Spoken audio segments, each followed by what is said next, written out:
Hello, my name is Christopher Velasquez, and this is my Unit 2 milestone assignment. I will be constructing a supply and demand model of housing units in San Antonio. In order to construct the model, I researched different sites in order to find the equilibrium price of housing based on data for San Antonio average home prices and the equilibrium quantity based on the average sales data per year.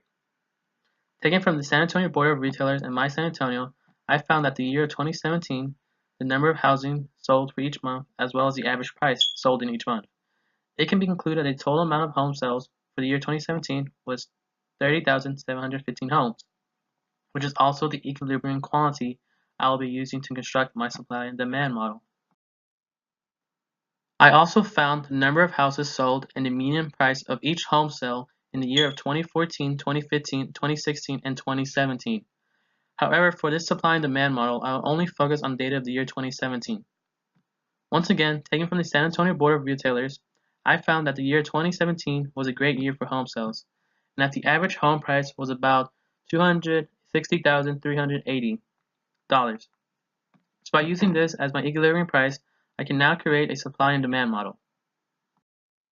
By using the data I gather, Excel, and the concept of ceteris paribus, which means to hold other variables constant, thus allowing us to see what happened if the price and quantity change within the supply and demand model when holding everything else fixed. And since I have already found the equilibrium price and the quantity, everything else can be made up. As a result, we are left with a supply and demand model seen right here now with the equilibrium point of 30,715 houses sold and the average price of $260,380. Now that we have the supply and demand model, each scenario can now be applied. The first scenario is to consider what would happen to my supply and demand model if there was an increase of income and job growth within the city of San Antonio. Only looking at income, I discovered that income would affect the demand curve because the demand for a normal good, such as housing, is positively related to income.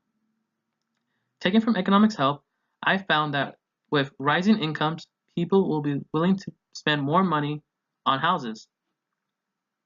As a result, the demand curve will shift to the right, displaying the increased demand and the push up of prices. Now as for job growth, that would affect the supply curve. We must first take into consideration that suppliers will notice the increase of the job community. Therefore, more houses will be on the market for new homeowners looking to make a new living in the city of San Antonio. We can also assume that the steady increase of construction jobs can be the result of the construction of more houses. Therefore, this supply curve will shift to the right. Now we have a new equilibrium point. From this point, we know for sure there is an increase of quality, but as for equilibrium price, it will be difficult to determine if there was an increase or decrease without more information. Since we do not know if the supply increase was bigger or smaller than the demand increase, the new equilibrium price for houses is ambiguous. Now, for the second scenario, we will determine the shifts of the demand and supply curve if mortgage rates change within San Antonio. Now I found that mortgage rates affects both the supply and the demand curve. After doing some research on mortgage rates for San Antonio, I discovered that if mortgage rates were to increase, home prices will be lower. And as a result, the demand for houses would increase because more people would prefer to buy a new house at a lower price as possible. This results in a demand curve shifting to the right. As for the supply side, since the higher mortgage rates would reduce home prices, fewer people would prefer not to sell their houses and wait until the mortgage rates decrease or return back to their normal state.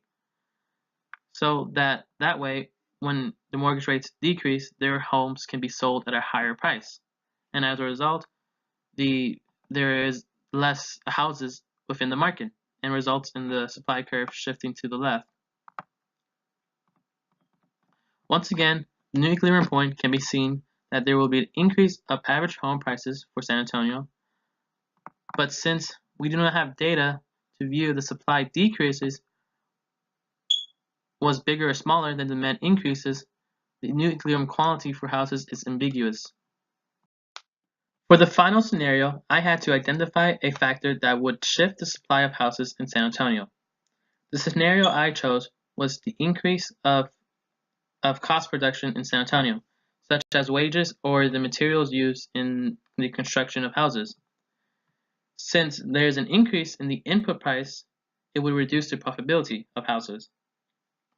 Therefore, suppliers would be less inclined to supply the amount of houses at that given price, and therefore less houses on the market. So as a result, the supply curve will shift to the left, and the demand curve is not affected at all. As for the new equilibrium point, it can be determined that there will be an increase of price and a decrease of quality. Here are all the sources I used to create the supply and demand model and how I determined the shifts within the supply-demand curve of each scenario. Thank you for listening.